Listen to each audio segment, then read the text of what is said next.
Hey guys, and thanks for tuning into TradeChat. My name's Panzer, and I'm here back from BlizzCon to talk about Mists of Pandaria, as well as some changes that are going to be taking place in 4.3 that I haven't touched on yet. I hope you enjoyed today's video, and if you do, remember to rate it thumbs up. So first things first, I did want to cover a couple things that are going to be changing in 4.3 when it debuts that I haven't covered in other videos, including that world event pets will no longer be soulbound in patch 4.3, meaning you can trade them, send them to other characters, or even sell them in the auction house. Also, along the lines of new pets, when the Darkmoon Fair is added, there'll be 6 pets that you can purchase with tickets from the Darkmoon Fair, including a cub, a turtle, a monkey, a tonk, a zeppelin, and a balloon. And if you fish near the waters of the Darkmoon Fair, you also have a chance to fish up a sea pony companion pet. There's also 2 mounts that you can buy with Darkmoon Fair tickets, a bear and a plain strider. All in all, the Darkmoon Fair seems like it's going to be pretty awesome, so I'm excited about that. Also in 4.3, we'll see an achievement added for the acquisition of Merkablo and a minor priest glyph that will make shadow form less opaque so that you can kind of see gear detail a little bit more. Also, they'll be updating the minimap so that you can track achievements and quest objectives. It'll also show up right on your minimap the same way that like track herbs almost, only with like an area. Also, when you mouse over an area on your map, it will show the level range of that area. Also in 4.3, we'll see Tyrael's Charger being added, which if you didn't know, that is a reward for committing to 12 months of World of Warcraft. Along with that mount, you also get Diablo 3 for free and guaranteed access to the Mists of Pandaria beta. That wraps up what I wanted to talk about with patch 4.3. Moving on to what happened at BlizzCon, the most exciting thing for me was obviously the announcement of the new World of Warcraft expansion, Mists of Pandaria. And it's funny, I know that I said that if they made pandas a playable race that I would quit WoW. In typical girl fashion, I changed my mind. After playing them, they're really fun and awesome, and I'm really excited to play one in the beta and then when the game comes out. Pandarians are pretty cool. They start out neutral, so you can be Alliance or Horde. You get to choose at a little bit higher of a level. Pandas can be hunters, mages, monks, priests, rogues, shamans, and warriors. They have really cool racials, one of them being double food buff, plus 15 to cooking skill. They have a racial skill called Bouncy that allows them to take 50% less fall damage, which is kind of funny. They also gave them a racial that gives them extra rested experience, and the devs said that was because a lot of people would be leveling pandas, and they're not like a hero class like a Death Knight. They all start at level 1, just like any other character would. So this would help with the grind from 0 or 1 to 80, 90. Oh my gosh.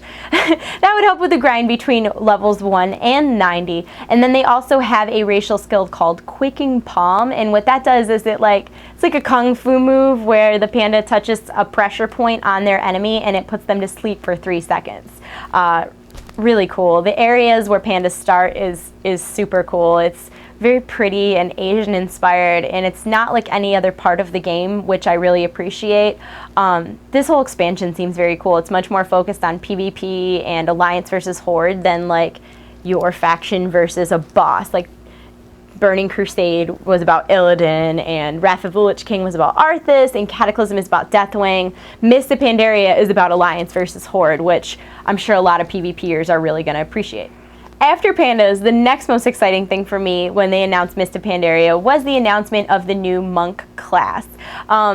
Blizzard did say that monks were intended to be played by pandas, but I'm pretty sure they can actually be played by any other race in the game, which in my opinion is very cool because this could really stop the overwhelming amount of people who would roll a panda. Maybe people would roll a human monk or something like that instead.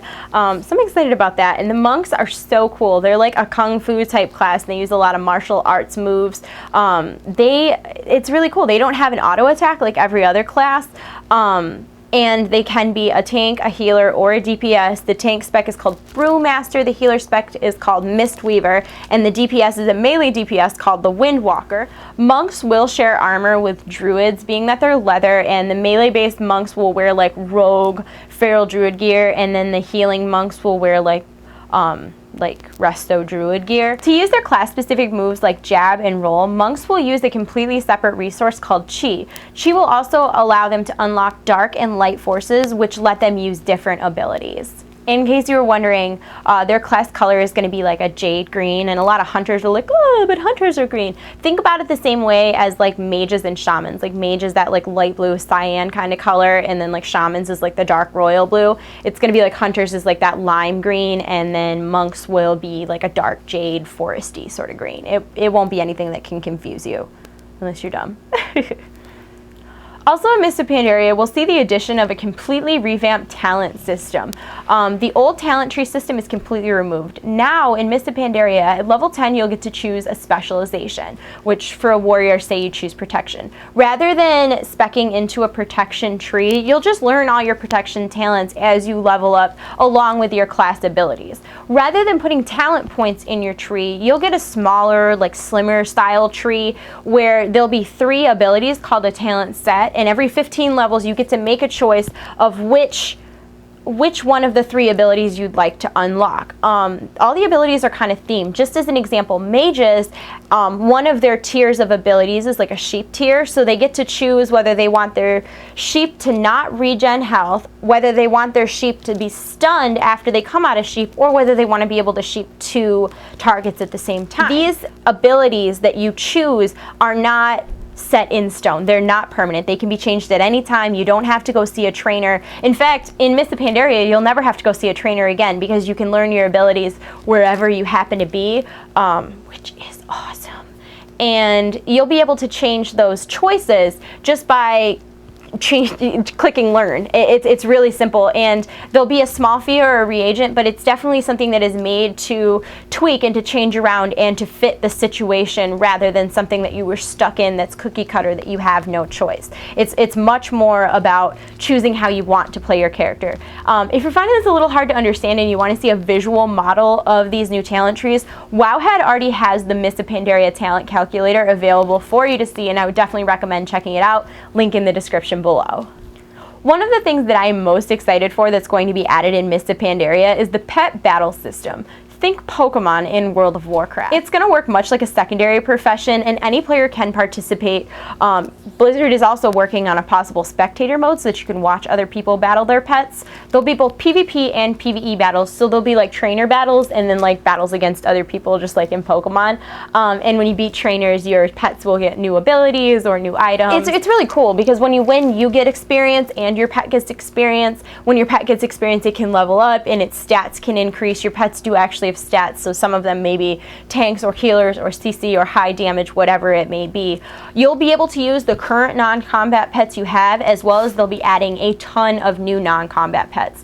Also, they're making pets account wide so that you can use pets that you have on other characters for your battling. I did read too that Blizzard said if the account wide pets goes well, that they'll consider doing mounts account wide as well, which would be so awesome. At its basic core, the pet battle system is a simple style turn-based battle system, really similar to Pokemon, only it's not 1v1, it is 3v3, and you get to set up that team of 3. And then each one of your pets has the ability to use 3 moves per battle. So I'm really excited about this. I don't care what anybody says. It's so similar to Pokemon, it really is. You get like a journal, which is like just like a Pokedex, and some of the pets are only going to spawn during like certain seasons, or when it's raining, or when it's dark, or when it's light. It's adding a whole nother game into the game, which if you had asked me a couple years ago what World of Warcraft needed, I would have said mini games. With Cataclysm, they added the Plants vs. Zombie quest line and a bunch of more like cinematic quests. With Mists of Pandaria, they are adding mini games like no other. I'm super excited about it. In Mists of Pandaria, we'll also see 3 new PvP battlegrounds, which in comparison to the battlegrounds we have now, in my opinion, are completely like revolutionary. They're more like mini games than PvP. The first one is the Stranglethorn Diamond Mine, which plays in a payload style gameplay. From my understanding, each team is going to have like a minecart, and you have to like navigate your minecart to the other side without getting lost or killed. It sounds to me almost like a team puzzle game, kind of. I don't know. We'll see. I'm excited about it though. The one that I'm probably most excited for is the Valley of Power, which is a murder ball style game, meaning that you have to hold something, and the longer you hold it, the more points you get, but also the more vulnerable you are to attack. So this is definitely a very big teamwork based game, because not only do you need to capture it, but you need to hold on to it, and you need to protect the person that has it and hide and Distract. I'm so excited. It's going to be so much fun. And then the third one they added was the Ajara Crater, which is actually Dota in World of Warcraft. So I am so excited for the PvP that they added in this, because it's not just like, oh, this is a remake of Warsong Gulch. Oh, this is a remake of Arathi Basin. No, these are brand new, and they're nothing like anything in World of Warcraft, and they're going to be fun and exciting, and I'm pumped. I'm so excited. Also, they'll be adding a brand new arena, which will be set up similar to like a Nagrand arena, but it's actually going to be in Oldham, and it's going to be in the art style of like the Tolver. So it looks like this video is running very, very long. I'm filming it right now, and I'm at about 30 minutes. So I'm probably going to split this up into 2 videos. So if you're seeing this right now, click anywhere on the screen and it will bring you to part 2 of my Miss the Pandaria overview. If the annotation isn't working, it's because I haven't uploaded it yet. So make sure you check back tomorrow. I hope you liked this video. If you did, remember to rate it thumbs up and check out part 2. And I'll see you soon.